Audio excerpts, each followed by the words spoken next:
भारत देश में गुंडागर्दी कुछ लोगों की इस तरह बढ़ गई है कि एक कौम को, एक पूरे समुदाय को इतना तंग करना, परेशान करना शुरू कर चुके हैं कि वो अपने ही घर में, अपने ही गोदाम में वो अब नमाज तरावी तक अदा नहीं कर सकते, पढ़ नहीं सकते अपने साथियों के साथ, वो बल्कि नमाज जो है वो अदा नहीं कर सकते। किस तरह से प्रशासन उनके साथ खड़ा दिखाई दिया शुरुआत में, और कैसे ऐसे खबरों पर किसी भी जुल्म पर बोलना कितना जरूरी है, उसमें ट्विस्ट आप देखिए। पुलिस ने कैसे यू टर्न ले लिया, और इस पूरे खबर में आपको हम बताएंगे आखिर बोलना कितना जरूरी होता है, गलत के खिलाफ खड़ा होना कितना जरूरी होता है। अपनी आत्मा को मत आप मरने दीजिए, अपने देश की आत्मा को आप मत मरने दीजिए। इतने गुरूर में, इतने अहंकार में कुछ लोग अगर ये सोचते हैं कि अपनी राजनीति का चक्र चलाते रहेंगे, उसका पहिया चलाते रहेंगे दूसरे के ऊपर जुल्म करके, तो ये नहीं होगा। क्योंकि इस देश की मिट्टी में हर किसी का खून शामिल है, ना आपका ना मेरा। ये देश किसी का जागीर नहीं है, ये भारत देश हम सभी का है, और ये देश हम सबसे है। और किसी भी एक शख्स के साथ में अन्याय होता है तो हमारे देश के साथ वो अन्याय होता है। इसलिए बोलिए, देखिए मुरादाबाद, और ये कोई पहली बार नहीं हुआ, मुरादाबाद में पहले भी ऐसे कुछ हुआ और होता आ रहा है।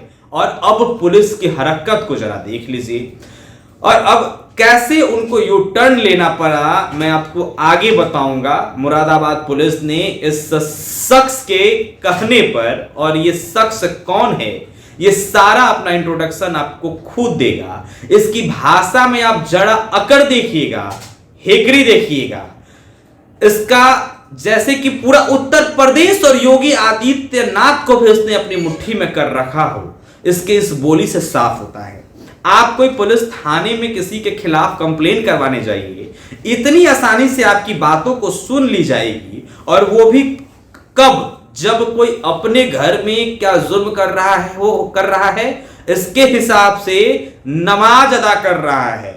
इनको क्या खबर मिली कि ये नमाज पढ़ रहे हैं। अबे तुम हो कौन? पूरे हिंदू समाज को तुम कलंकित कर रहे हो। कोई तुम हिंदू समाज के ठेकेदार तो नहीं, कोई ठेकेदार नहीं, बल्कि पूरे हिंदू समाज को तुम तो कलंकित कर रहे हो। यार मुझे शर्म आ रही है खुद को हिंदू बोलते हुए, तुम्हारे इस भाषे को सुनते हुए, कि तुम लोगों की ऐसी हरकत देखकर अगर मैं अपने घर में पूजा या प्रार्थना करता हूं तो किसी को बोलने का हक नहीं है कि मैं क्यों अपने घर में पूजा पाठ प्रार्थना कर रहा हूं। वैसे ही तुमको भी, आपको भी किसी भी घर में घुसकर ये बोलने का हक नहीं है कि वो नमाज पढ़ रहा है।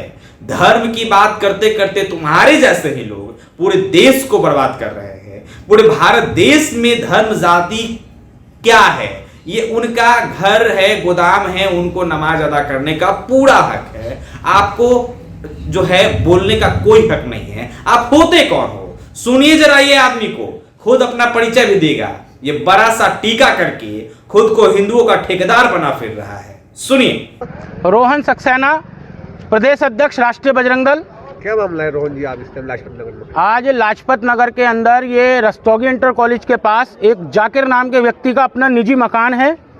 उसके अंदर उसके द्वारा मुस्लिम समाज के लोगों को बुलाकर और नई परंपरा डालकर यहाँ नमाज अदा कराई जा रही है, जिसका विरोध स्थानीय लोगों ने और राष्ट्रीय बजरंग दल के कार्यकर्ताओं ने सबने मिलकर सामूहिक रूप से किया है।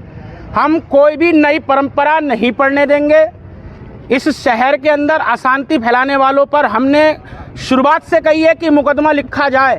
जो लोग शहर की शांति को भंग करना चाहते हैं उन पर मुकदमा लिखा जाए। जो भी प्रशासनिक और शासनिक अधिकारी यहाँ आए हैं, हमने उनसे कही है, पुलिस के अधिकारियों से, कि जिन्होंने नई परंपरा डलवाने का प्रयास करा है, शहर की शांति को भंग करने का प्रयास किया है, उन पर मुकदमा दर्ज होना चाहिए। रोहन जी, आपको कैसे पता चला? नहीं, हमें स्थानीय लोगों से जानकारी लगी, उन्होंने फोटो बताए, उन्होंने फोटो खींच के भेजे हैं, उनके फोटो तक हैं नमाज अदा करने के। ये नई परंपरा बिल्कुल नहीं पढ़ने देंगे हम। और लाजपत नगर में नहीं, पूरे मुरादाबाद में नहीं, पूरे उत्तर प्रदेश में, पूरे देश में नई परंपरा नहीं पढ़ने देंगे। स्थानीय पुलिस ने आगे क्या करा? स्थानीय पुलिस ने आके वीडियोग्राफी करी, उनसे पूछताछ करी और मुकदमा पाबंद किया जाएगा। हमारी बात हुई है, इन पे मुकदमा दर्ज होगा। जिन्होंने नई परंपरा पढ़वाई है, इन पे मुकदमा दर्ज होगा।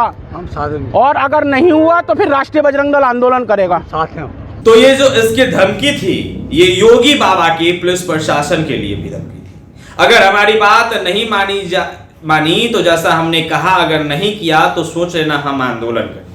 अगर वो नमाज घर में पढ़ेंगे तो अरे यार, तुम कोई हिंदुओं के शुभचिंतक नहीं कि जो बड़े बोलते फिर रहे हो, कि धमकी देते फिर रहे हो। तुम्हारे जैसे ही हिंदू वो दलाल पूरे देश को कलंकित करते हैं। पूरे भारत देश में एक धर्म को तुम्हारे जैसे ही लोग टारगेट कर रहे हैं और टारगेट करके विद्रोह फैलाते हैं। खैर, ऐसे लोगों को अब रोकना चाहिए।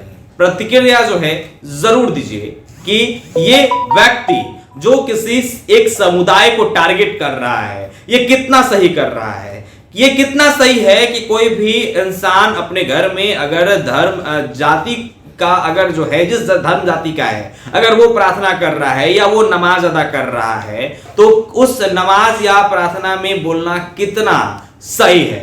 इस व्यक्ति को आपने सुना, इस व्यक्ति ने क्या कुछ कहा है। अपनी प्रतिक्रिया इस व्यक्ति को सुनते हुए जो है आप जरूर दीजिए। लगातार इस तरीके का अपडेट NBC 24 पर हम जरूर देंगे। बहुत बहुत आपका शुक्रिया।